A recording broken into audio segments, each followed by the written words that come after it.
சங்கீதம் 9. கர்த்தாவே, என் முழு இருதயத்தோடும் உம்மை துதிப்பேன். உம்முடைய அதிசயங்களையெல்லாம் விவரிப்பேன். உம்மில் மகிழ்ந்து களி கூறுவேன். உன்னதமானவரே, உமது நாமத்தை கீர்த்தனம் பண்ணுவேன். என் சத்துருக்கள் பின்னாக திரும்பும்போது உமது சமூகத்தில் அவர்கள் இடர்ந்து அழிந்து போவார்கள்.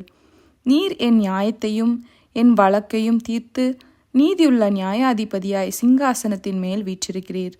ஜாதிகளை கடிந்து கொண்டு துன்மார்க்கரை அழித்து அவர்கள் நாமத்தை என்றென்றைக்கும் இல்லாதபடி குலைத்து போட்டீர். சத்துருக்கள் என்றென்றைக்கும் பாழாக்கப்பட்டார்கள். அவர்கள் பட்டணங்களை நிர்மூலமாக்கினீர்.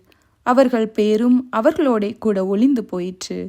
கர்த்தரோ என்றென்றைக்கும் இருப்பார். தம்முடைய சிங்காசனத்தை நியாய தீர்ப்புக்கு ஆயத்தம் பண்ணினார். அவர் பூச்சக்கரத்தை நீதியாய் நியாயம் தீர்த்து சகல ஜனங்களுக்கும் செம்மையாய் நீதி செய்வார். சிறுமைப்பட்டவனுக்கு கர்த்தர் அடைக்கலமானவர். நெருக்கப்படுகிற காலங்களில் அவரே தஞ்சமானவர். கர்த்தாவே, உம்மை தேடுகிறவர்களை நீர் கைவிடுகிறதில்லை.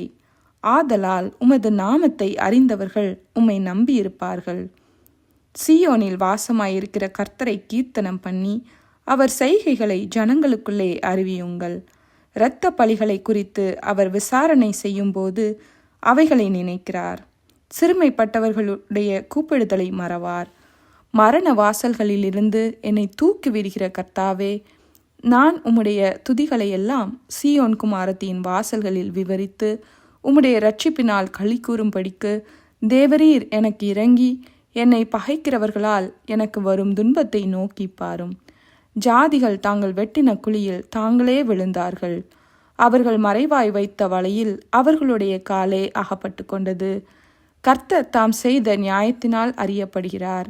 துன்மார்க்கன் தன் கைகளின் செய்கையிலே சிக்கிக்கொண்டான். துன்மார்க்கரும் தேவனை மறக்கிற எல்லா ஜாதிகளும் நரகத்திலே தள்ளப்படுவார்கள். எளியவன் என்றைக்கும் மறக்கப்படுவதில்லை. சிறுமைப்பட்டவர்களுடைய நம்பிக்கை ஒருபோதும் கெட்டுப்போவதில்லை. எழுந்தருளும் கர்த்தாவே, மனுஷன் பலன் கொள்ளாதபடி செய்யும். ஜாதிகள் உம்முடைய சமூகத்தில் நியாயம் தீர்க்கப்பட கடவர்கள்.